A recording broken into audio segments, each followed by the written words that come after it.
Bisa ngerjain nggak?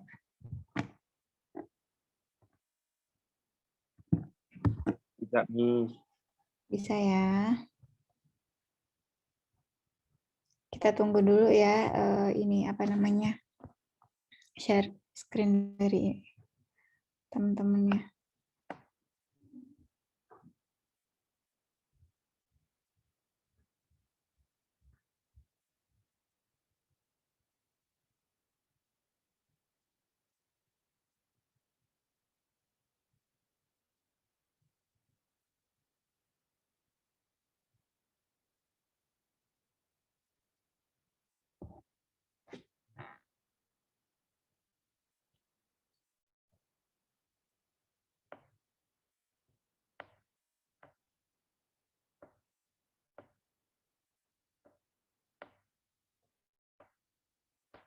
Sebentar ya.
Oke, hari ini kita akan belajar tentang analisis laporan keuangan. Ini pertama kalinya kalian belajar tentang analisis laporan keuangan ya?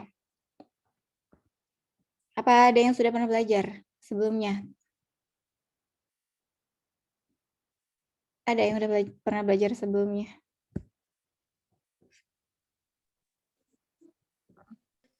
Belum. Belum ya. Oke.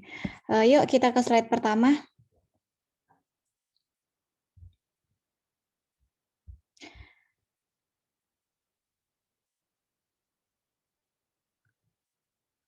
Slide pertama.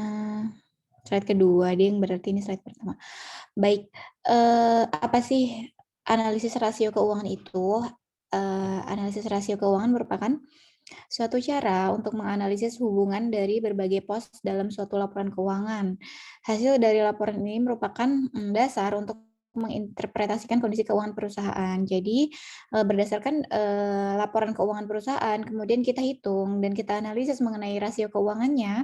Dari rasio keuangan inilah nanti akan tercermin bagaimana kondisi dari perusahaan itu, bagaimana masa lalu dari perusahaan itu, kemudian bagaimana kondisi perusahaan saat ini, dan bagaimana prospeknya di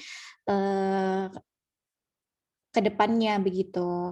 Nah, terdapat dua cara dalam membandingkan. Yang pertama dibandingkan dengan historis rasio dari perusahaan itu sendiri. Jadi kita bandingkan rasio tahun ini dengan rasio tahun sebelumnya mungkin.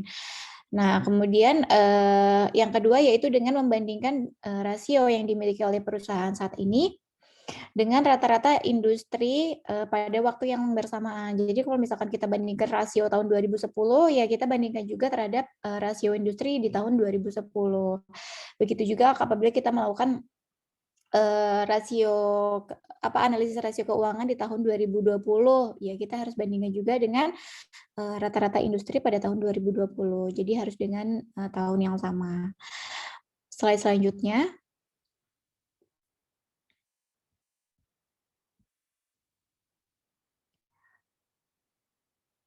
Nah, ada beberapa rasio yang akan kita analisis di sini. Yang pertama yaitu mengenai rasio likuiditas. Nanti ada juga rasio profitabilitas, ada juga rasio utang, kemudian ada juga rasio apa namanya, manajemen asetnya begitu. Yang pertama kita bahas itu yaitu rasio likuiditas. Rasio likuiditas itu apa sih?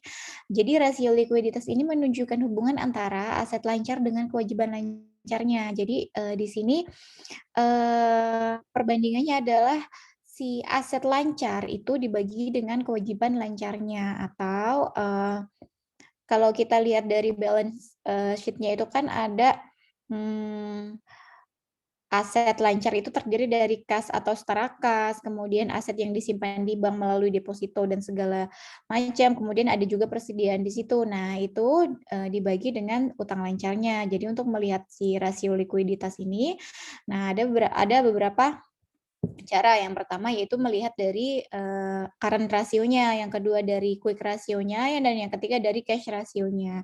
Current rasio itu adalah aset lancar dibagi dengan kewajiban lancar. Jadi total aset lancarnya dibagi dengan kewajiban lancar.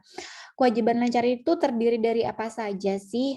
Utang-utang jangka pendek, kemudian akrual, kemudian, utang-utang jangka pendek itu utang-utang yang tidak, ada beban bunganya ya. Jadi itu bisa dimasukkan ke dalam kewajiban lancar. Biasanya itu adalah utang-utang yang di bawah 1 tahun.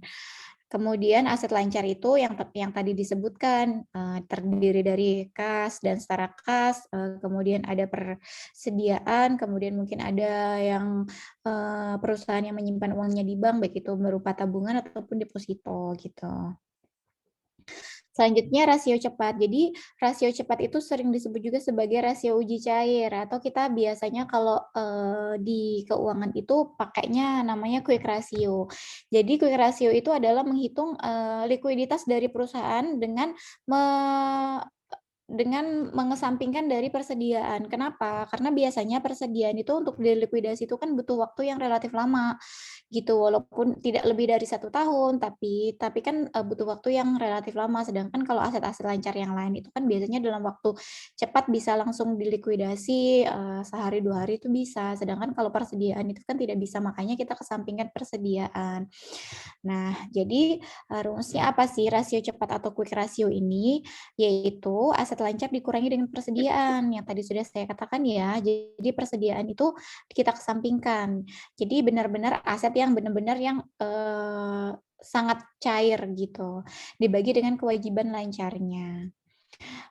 Semakin tinggi, apa namanya, rasionya berarti semakin bagus, tapi kalau terlalu tinggi juga kurang bagus, berarti itu, perusahaan kurang bisa mengelola asetnya dengan, baik. Kenapa? Karena biasanya kalau kebanyakan aset lancar itu, berarti uangnya banyak yang nganggur gitu. Harusnya kan, aset itu bisa kita investasikan kembali di, instrumen-instrumen yang lain sehingga nanti bisa memaksimalkan keuntungan dari perusahaan itu.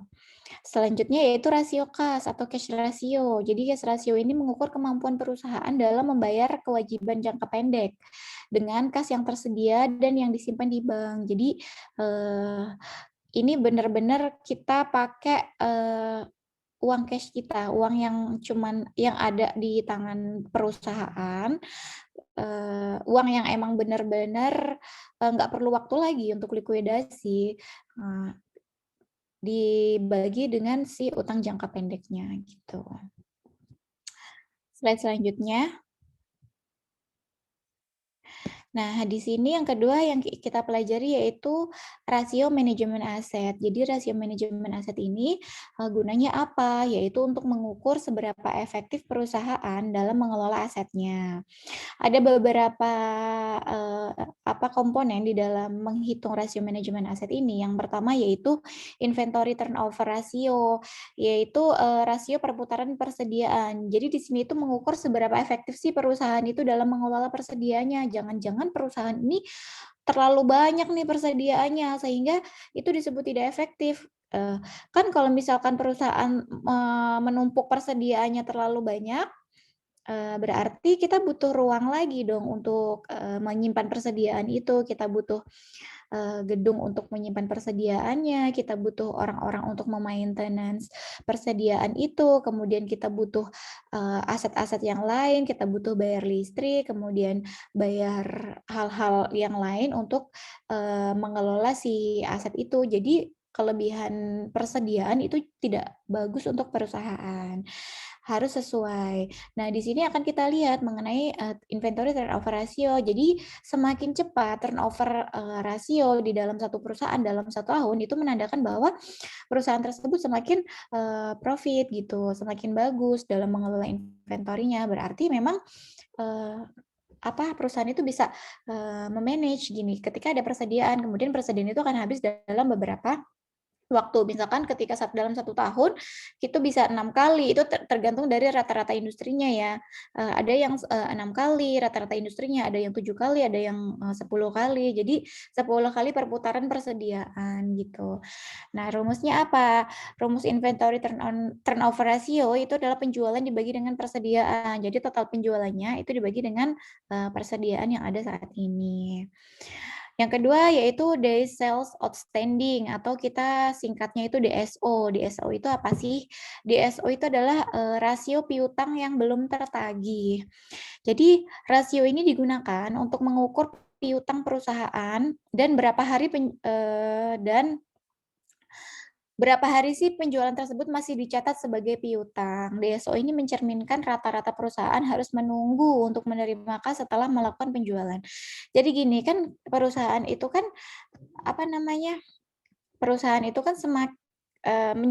ketika melakukan penjualan itu kan biasanya distributornya itu tuh kan tidak membayar secara langsung atau bisa melalui cash tempo, misalkan 1 bulan atau misalkan 2 bulan.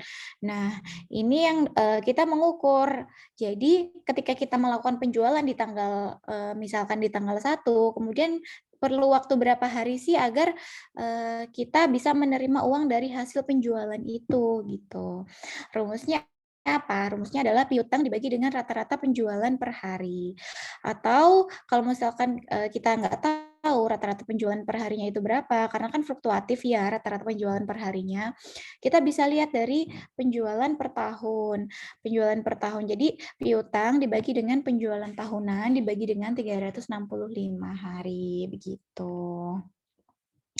Kemudian selanjutnya yaitu fixed asset turnover ratio, yaitu perputaran aset tetap. Di sini untuk mengukur seberapa efektifkah perusahaan menggunakan aset tetapnya. Di sini jadi kita sebagai investor mungkin akan melihat ini ibaratkan kalau kita sebagai investor ya, di sini kita bisa melihat bahwa seberapa banyak aset tetap yang dimiliki perusahaan. Kemudian dengan aset tetap sebanyak itu penjualannya itu berapa. Nah, dari situ kita bisa mengukur, loh berarti perusahaan ini sebenarnya terlalu banyak nggak sih aset tetap yang dimiliki? Karena kalau terlalu banyak aset tetap yang dimiliki, berarti kan semakin banyak juga biaya modalnya gitu. Jadi kalau bisa ya aset tetapnya yang proporsional tapi bisa menghasilkan penjualan yang maksimal. Rumusnya apa? Rumusnya itu adalah penjualan dibagi dengan aset tetap bersih. Kemudian selanjutnya itu total aset turnover, yaitu perputaran total aset. Di sini adalah mengukur perputaran dari seluruh aset penjualan. Rumusnya adalah penjualan dibagi dengan total aset. Jadi seluruh penjualan dibagi dengan total asetnya. Kalau tadi kita bisa mengukur penjualan itu dari persediaannya, kemudian dari aset tetapnya, kalau misalkan total aset turnover itu kita mempertimbangkan dari seluruh total aset. Dari seluruh total aset yang dimiliki perusahaan itu tuh bisa menghasilkan penjualan yang seberapa sih gitu. Selanjutnya. Nah, kemudian ada rasio profitabilitas. Bentar ya.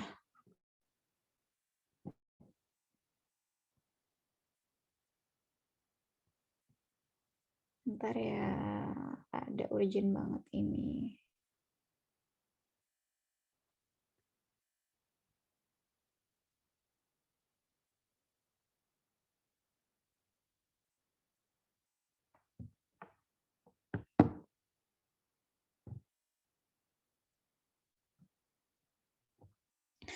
Kemudian rasio manajemen utang. Jadi rasio manajemen utang ini adalah rasio yang kita gunakan untuk melihat seberapa jauh sih perusahaan itu menggunakan pendanaan perusahaannya itu melalui utang. Jadi di sini ketika kita lihat kalau misalkan perusahaan ternyata terlalu banyak menggunakan utang di dalam struktur keuangannya, ketika kita sebagai investor kita harus berpikir ulang, oh berarti resikonya juga lumayan besar ya perusahaan ini. Kenapa? Karena utangnya banyak. Nah, kalau seandainya nanti terjadi likuidasi akibat kebangkrutan, berarti resiko yang kita terima itu sangat besar, di mana kita sebagai pemegang saham biasa, investor yang memiliki saham biasa, struktur kita itu kan ada di paling bawah. Jadi ketika ternyata utangnya itu bisa dibayarkan oleh perusahaan melalui likuidasi, tapi belum tentu kita bisa mendapatkan kompensasi dari kerugian yang kita terima akibat kebangkrutan perusahaan itu. Kemudian ada 3 komponen di sini, yaitu total utang terhadap total aset. Jadi untuk melihat dari rasio utangnya, kita bisa lihat dari menghitung dari total utang dibagi dengan total asetnya. Jadi total utangnya itu ada berapa, kemudian dibandingkan dengan total asetnya. Kalau ternyata sangat besar, itu kan nanti biasanya di satu industri itu ada standar rata-rata industri, itu kalian bandingkan saja. Kalau misalkan ternyata di bawah standar industri, ya berarti perusahaan itu bagus, mungkin utangnya kecil. Tapi kalau ternyata sudah di atas standar dari industri rata-rata, rasio industri rata-rata itu, kita harus mempertimbangkan ulang. Kemudian perusahaan gunakan utangnya itu sebagai apa sih, untuk apa, digunakan untuk apa gitu, untuk investasi atau untuk menambah modal kerja dan sebagainya. Kelipatan pembayaran bunga atau biasa kita sebut TAI, times interest earned. Nah, di sini gunanya adalah untuk mengukur kemampuan sebuah perusahaan memenuhi beban bunga atas utangnya. Rumusnya apa? EBIT dibagi dengan beban bunga. Nah, di sini kita bisa mengukur dari sebuah perusahaan itu tuh mampu nggak sih untuk memenuhi beban bunga atas utang-utangnya. Kadang ada perusahaan yang bahkan membayar utang bunganya aja itu nggak bisa gitu. Nah, kita harus lihat di sini. Jadi kemampuan perusahaan itu untuk melunasi dari beban-beban bunga atas utang-utang yang ia miliki. Sedangkan EBITDA coverage ratio ini apa? Jadi ada juga kan perusahaan itu kan nggak semuanya itu nggak melulu biayanya itu tuh biaya tetapnya itu tuh berdasarkan dari bunga. Tapi kan sebenarnya kalau perusahaan punya utang kan sebenarnya perusahaan itu juga harus bayar pokok hutangnya juga, nggak cuman bayar bunganya. Jadi dia juga kalau misalkan ada properti yang ia operasikan dengan cara menyewa juga kan dia harus bayar sewanya juga. Makanya kita pakainya yang EBITDA coverage ratio ini. Nah, rumusnya apa? EBITDA coverage ratio ini rumusnya adalah si EBITDA-nya, earning before interest and tax, depresiasi dan amortisasi, ditambah pembayaran sewa dibagi dengan bunganya, ditambah pembayaran pokok pinjamannya itu ditambah pembayaran sewa. Jadi di sini gini loh, ketika tahun ini misalkan perusahaan A itu mau angsur nggak pokok hutangnya. Kalau misalkan dia mau angsur pokok hutangnya, ya dia dimasukin di sini pembayaran pokok. Kemudian ada nggak properti yang dia sewa? Dimasukkan berapa pengeluaran untuk sewa properti itu dalam 1 tahun. Dimasukkan di dalam sini. Tapi kita menggunakannya menggunakan si EBITDA, tidak menggunakan si EBIT gitu. EBITDA itu earning before interest, tax, depresiasi, dan amortisasi ya. Selanjutnya. Kemudian kita lanjut ke rasio profitabilitas dulu. Kelabasan, profitabilitas dulu.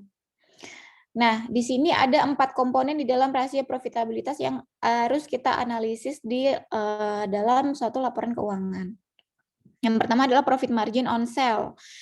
Profit margin on sale ini menunjukkan laba per nilai rupiah penjualan. Jadi margin laba atas penjualan itu sama dengan laba bersih yang tersedia untuk pemegang saham biasa. Ini pemegang saham biasa ya, dibagi dengan penjualan. Jadi di sini kita caranya ngitungnya profit margin on sale itu adalah laba bersih untuk pemegang saham biasa. Jadi laba yang sudah dipotong oleh apa namanya, semua komponen pengurang dari laporan keuangan, dan itu benar-benar laba yang siap untuk didistribusikan untuk pemegang saham biasa dibagi dengan penjualan. Sedangkan basic earning power adalah rasio yang menunjukkan kemampuan dasar untuk menghasilkan laba dari aset-aset perusahaan sebelum ada pengaruh dari pajak dan juga leverage. Nah, rumusnya apa sih BEP? Yaitu EBIT dibagi dengan total aktiva. Kenapa pakai EBIT? Karena dia apa namanya, sebelum dipotong dengan si pajak dan juga beban bunganya, interestnya. Nah, dari EBIT itu kita bisa menghasilkan berapa sih EBIT dibandingkan dengan total asetnya. Itu tuh bisa menghasilkan nilai berapa gitu, berapa rupiah. Return on total asset atau ROA, yaitu mengukur tingkat pengembalian total aset setelah beban bunga dan pajak. Jadi di sini adalah rumusnya laba bersih dibagi dengan total asetnya. Jadi gimana ya? Berdasarkan laba bersih itu dibagi dengan total aktiva, kan nanti akan ditemukan ROE. ROE ini ya yang menunjukkan dari tingkat pengembalian dari total aset. Dari aset yang dimiliki perusahaan itu bisa menghasilkan laba berapa sih gitu. Kemudian return on equity, ROE itu kalau misalkan tadi ada total aset yang sekarang dibandingkan dengan ekuitasnya. Rumusnya adalah laba bersih dibagi dengan ekuitas biasa. Selanjutnya. Kemudian yang terakhir yaitu rasio nilai pasar. Jadi di sini rasio nilai pasar itu memberikan indikasi kepada investor mengenai kinerja masa lalu dan juga prospek kerja masa mendatang. Seperti yang di awal sudah disampaikan bahwa kita bisa melihat dari prospek perusahaan ke depan itu berdasarkan dari kinerja masa lalu perusahaan itu, kemudian kita bandingkan dengan kinerja yang sekarang. Jadi kita bisa buat forecasting untuk kinerja perusahaan di masa mendatang. Kemudian yang kita lihat apa sih rasio-rasionya? Ada rasio harga per laba atau price to earning ratio. Nah, price to earning ratio ini menunjukkan seberapa banyak uang yang dikeluarkan oleh investor untuk membayar setiap rupiah laba yang dilaporkan. Jadi price harga saham, harga per lembar sahamnya itu dibandingkan dengan laba per sahamnya. Jadi dengan harga segini kita tuh worth it nggak sih untuk investasi dengan mendapatkan laba sekian gitu. Jadi kan sebenarnya semakin besar PE-nya kan semakin bagus. Berarti semakin apa namanya, semakin prospektif perusahaannya. Rasio harga atau arus kas. Laba per lembar saham dibagi dengan arus kas per lembar saham. Jadi kadang investor itu tidak hanya melihat dari laba saja dalam melakukan investasi, tapi juga melihat dari rasio arus kasnya sendiri. Cash inflow, cash outflow begitu. Rasio nilai pasar dibagi dengan rasio nilai buku. Jadi dalam menghitung ini kan kita harus tahu nilai buku dari perusahaan itu tuh berapa. Nah, kita cari dulu nilai bukunya. Nilai bukunya itu kan rumusnya ekuitas saham biasa dibagi dengan jumlah saham yang beredar. Nah, baru kita dapat nilai bukunya. Nah, setelah kita dapat nilai buku, baru kita bisa menghitung rasio nilai pasar dibagi dengan nilai bukunya. Jadi harga per lembar sahamnya saat ini dibagi dengan nilai buku. Gitu. Jadi kita bisa melihat di sini nilai pasarnya itu tuh dibandingkan dengan nilai bukunya itu berapa sih gitu. Oke, Abi, sampai dengan saat ini ada yang masih belum mengerti dan ingin ditanyakan? Teman-teman semuanya. Ini sudah di-record ya.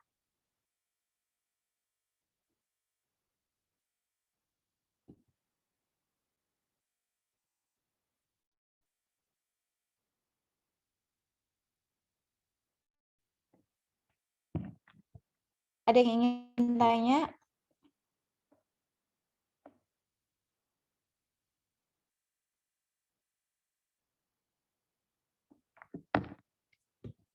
Ada yang ingin bertanya? Sudah paham semuanya?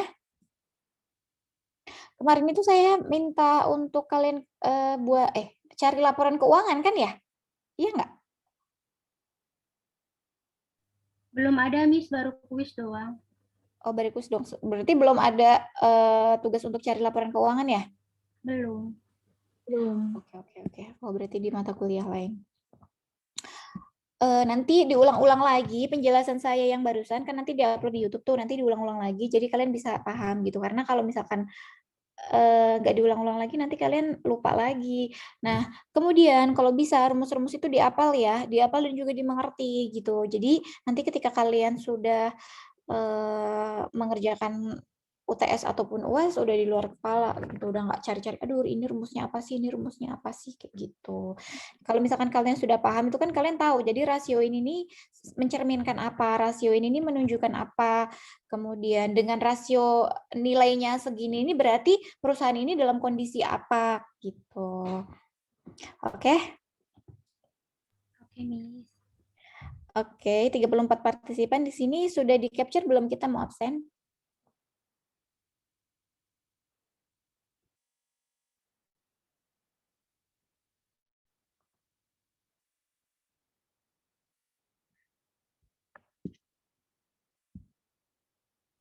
Udah? Sudah, Miss. Udah, kalau misalkan sudah tidak ada yang ingin ditanyakan, saya akhiri kelasnya. Terima kasih untuk siang ini. Sampai ketemu di minggu depan. Wassalamualaikum warahmatullahi wabarakatuh. Waalaikumsalam warahmatullahi wabarakatuh. Terima kasih, Miss. Sama-sama.